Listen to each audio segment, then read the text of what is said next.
Universe with Pradeep Chhabra, President of Chandigarh Territorial Congress, who is still pleading for Sache Din, factual days, which would herald. Sorry. Today we have got our Pradeep Chhabra, the President of Chandigarh Territorial Congress Committee, and we have got certain questions to ask him about the coming poll in the of the Lok Sabha in country. देखिए जी, सबसे पहले तो I am really thankful to you. दूसरा, आपके channel को मुबारकबाद भी देता हूँ कि you have started a good move. Thank you sir so much. देखिए, कमिंग पार्लियामेंट इलेक्शन का अभी जब 3 स्टेट्स के रिजल्ट आए हैं, उससे रिजल्ट तो सामने नजर आ ही रहा है। Because in last 4.5 years every section of society is not happy with this Modi government. आपको पता होगा, ना युवा, ना किसान, ना जवान, ना महिला, ना जो व्यापारी है छोटा, किसी को नहीं बख्शा गया। हर तरह के टैक्सेस लगा दिए गए, कभी जीएसटी, कभी नोटबंदी के नाम पे, कभी कॉन्स्टिट्यूशन के ऊपर हमारे खतरा हो गया, कभी किसी तरह से, हर तरह से जो है लोगों के ऊपर, जो आप रोहित वेमुला वाला केस देख लीजिए यूनिवर्सिटी के अंदर, यहाँ चंडीगढ़ में पंजाब यूनिवर्सिटी के अंदर लाठीचार्ज छात्रों के ऊपर किया गया। तो इस तरह के बहुत सारे जो दिल्ली में आप जेएनयू में देख लीजिए किस तरह से एक अराजकता फैलाने की कोशिश की गई। ये सारी बातें इस बात का सबूत है कि देश में 4.5 साल में सिवाय आपसी भाईचारा बिगाड़ने के, सिवाय आपसी लड़ाई झगड़ा करवाने के, इस देश में विकास नाम की कोई बात नहीं हुई। और जब जब लोग जवाब इस बात का मांगते हैं, जब जब दूसरी पार्टियों के नेता, विशेषकर कांग्रेस के नेता राहुल गांधी जब विकास की बात करते हैं, तो मामले को भटकाने के लिए और तरीके से कोई ना कोई ऐसा देश में कर दिया जाता है जिससे लोगों का ध्यान भट जाए। You are right to say, sir, as you have said just now, there is a heavy imposition of taxes all around the country, and the morale of the general masses has come down, according to you, sir. What do you have to say about that further? देखिए, मैं तो यही कहना चाहता हूं कि एक GST लागू करने की बात आई थी। नो डाउट कांग्रेस के टाइम पे डॉक्टर मनमोहन सिंह जी की एक अच्छी सोच थी कि एक अच्छा जीएसटी का मॉडल आ जाए ताकि 1 नेशन 1 टैक्स। इन्होंने यही कह के इस बात को शुरू किया। आपको याद होगा, नोटबंदी भी हुई तो रात में हुई, जीएसटी लागू किया गया तो रात को 12 बजे लागू किया गया।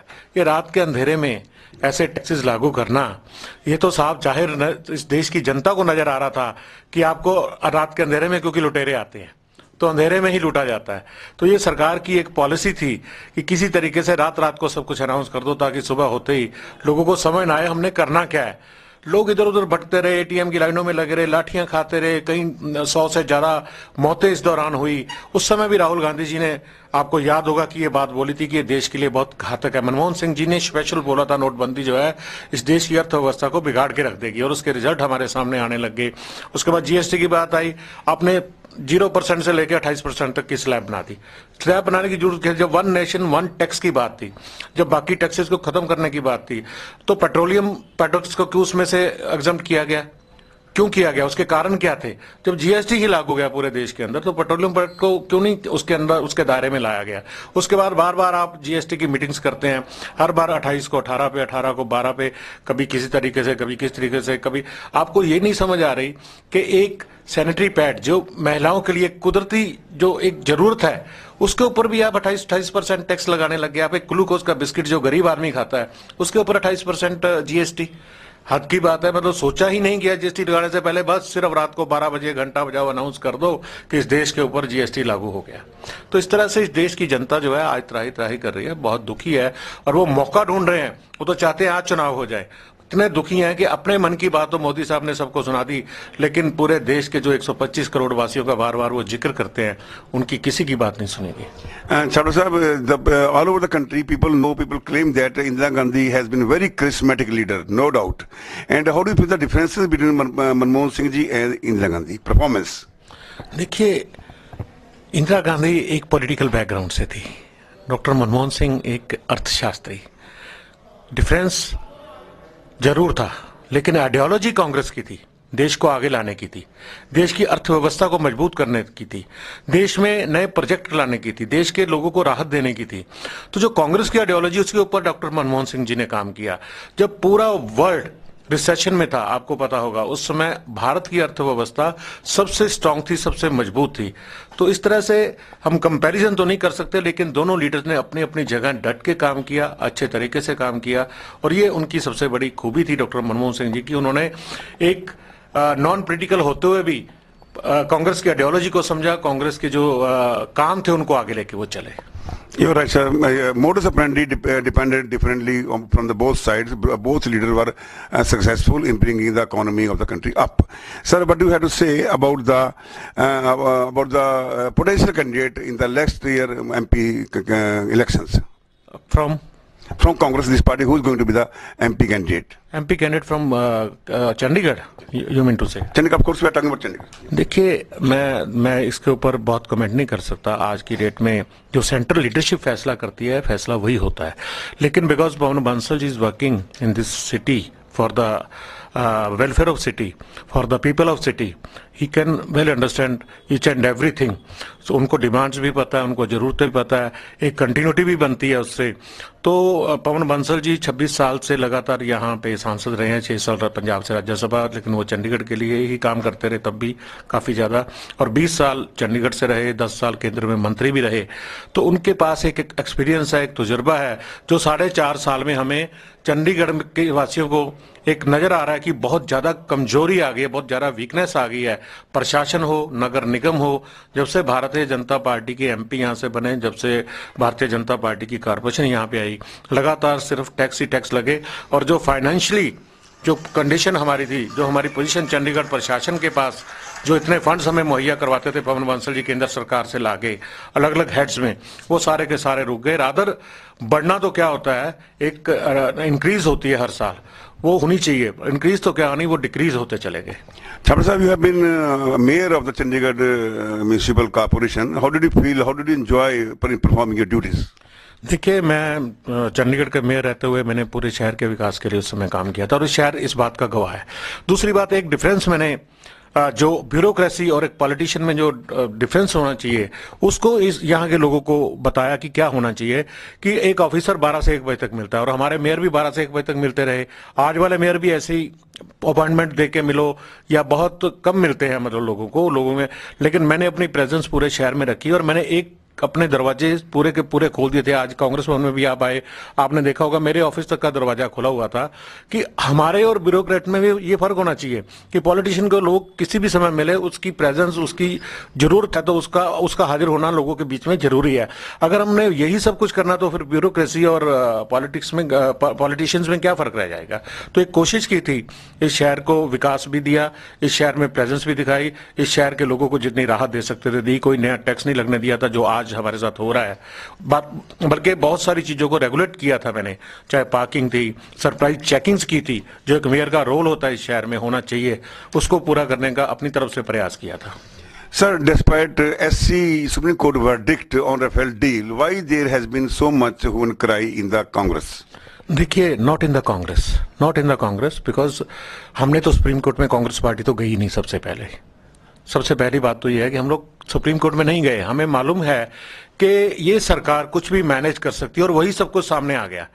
अगर आप कि जो सीएजी की रिपोर्ट है पब्लिक अकाउंट्स कमेटी की, पार्लियामेंट कमेटी में नहीं आई, उसको आप सुप्रीम कोर्ट को गलत एक अंडरटेकिंग एफिडेविट दे रहे हो, फिर उसको बाद में आप उसको रेक्टिफाई कर रहे हो, ठीक है ना। ये सब जो सारी बातें हैं, इससे जाहिर हो गया कि क्या सरकार की मंशा क्या है और सरकार कहां खड़ी है। तो पहली बात तो कांग्रेस ने सुप्रीम कोर्ट में जाना इसलिए नहीं जाते थे, ये बार बार भारतीय जनता पार्टी वाले क्यों कहते हैं सुप्रीम कोर्ट में जाओ, क्योंकि वहां इन्होंने गलत एफिडेविट अगर सबमिट करने थे, इनके मन में पहले ही चोर था। लेकिन राफेल डील में बिल्कुल सीधे सीधे नजर आ रहा है कि एक बहुत बड़ा घोटाला हुआ है देश का, इस इतिहास का। नोटबंदी के बाद अगर कोई बहुत बड़ा घोटाला तो वो राफेल डील के अंदर है, जिसमें अभी सिर्फ 36 जहाज लिए गए हैं, और वो भी अभी आने हुए हैं, और 126 की जरूरत थी हमारी जो फोर्सेस को, उसके ऊपर देश की सुरक्षा के साथ भी कहीं ना कहीं खिलवाड़ हुआ है। So people have been saying in your time also they have been deal in Air Force about the Quadrilateral role. You know, all people are raising these fingers on the Congress also. What do you have to say about the Quadrilateral? Sir, इतिहास हो चुकी बातें।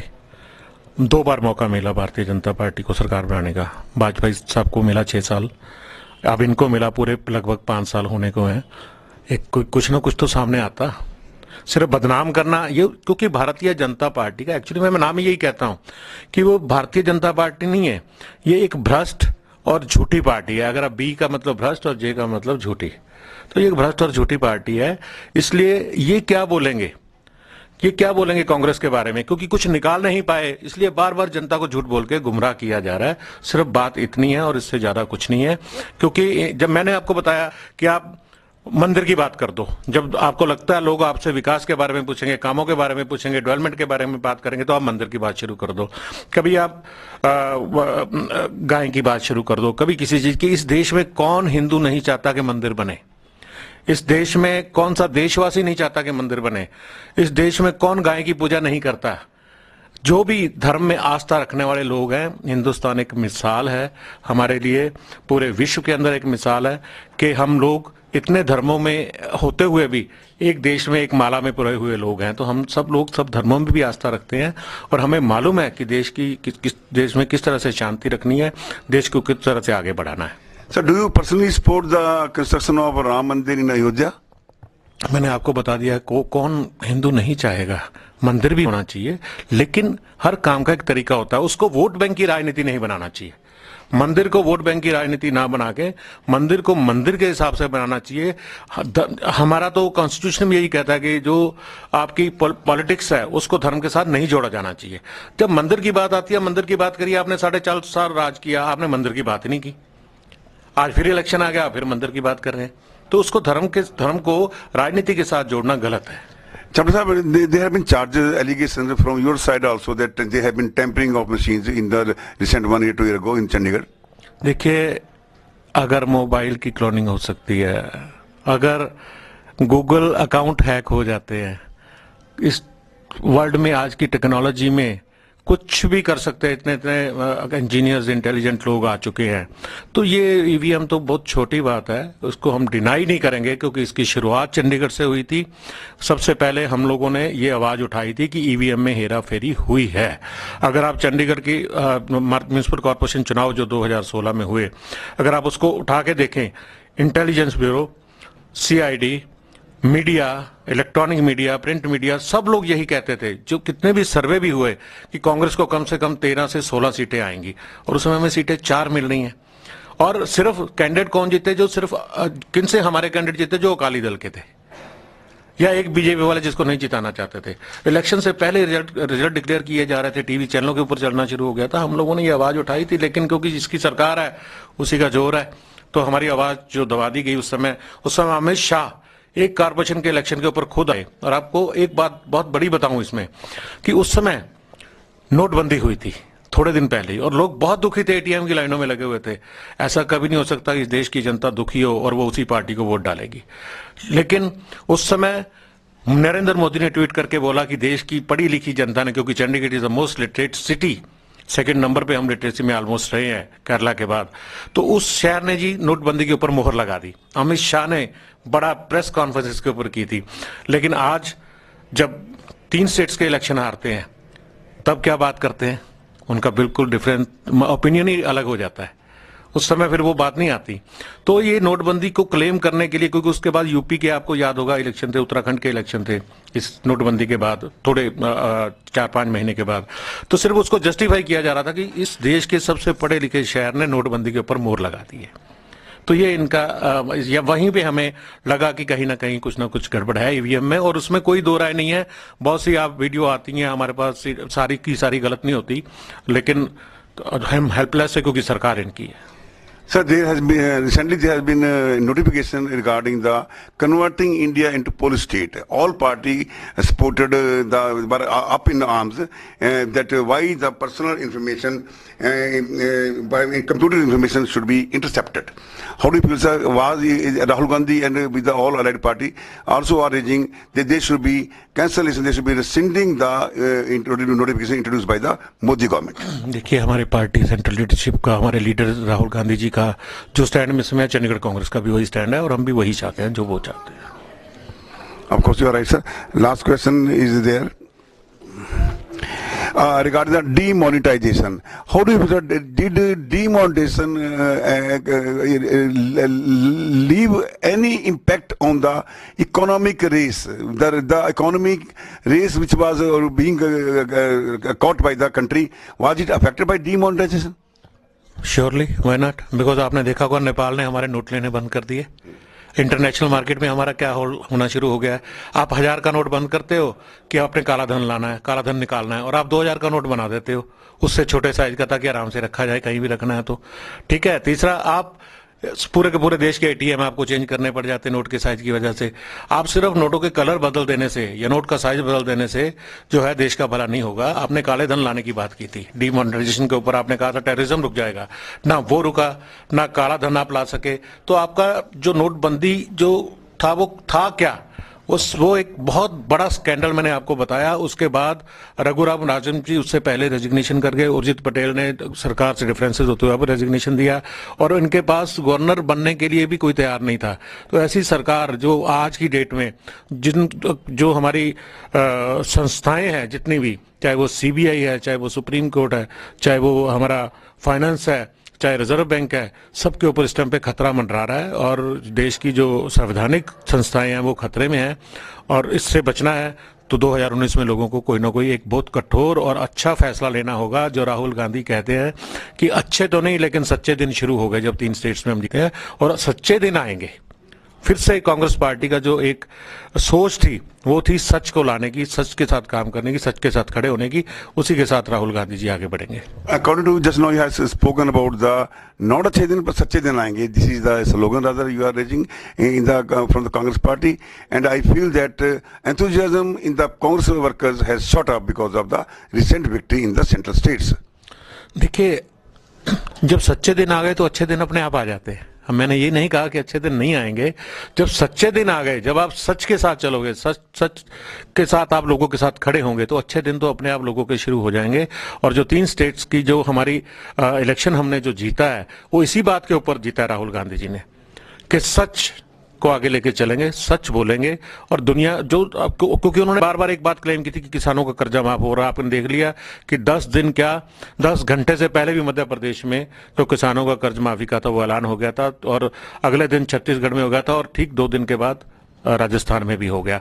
तो इस तरह से उन्होंने यही बात बोली थी कि हम जो कहते हैं वो करते हैं, हम सच बोलते हैं, हम झूठ नहीं बोलते, हम जुमले नहीं करते, हम 15 लाख देने का वायदा नहीं कर रहे, हम आपको दिन में जो है वो तारे दिखाने का वायदा नहीं कर रहे, हम तो जो कहेंगे वो करेंगे। और सबसे बड़ा उनका जो टारगेट था, उन्होंने एग्जाम्पल दिया था पंजाब और कर्नाटक का, कि वहां देखिए कि किस तरीके से कर्जा लोगों का माफ हुआ है, और वही हम इन 3 स्टेट्स में करेंगे। और लोगों ने विश्वास किया उस सच के ऊपर, और वो सच सामने भी आया और सच की जीत भी हुई है। Thank you, Chandra Sahab. In the last, we'll keep meeting in the future to propagate your policy and program.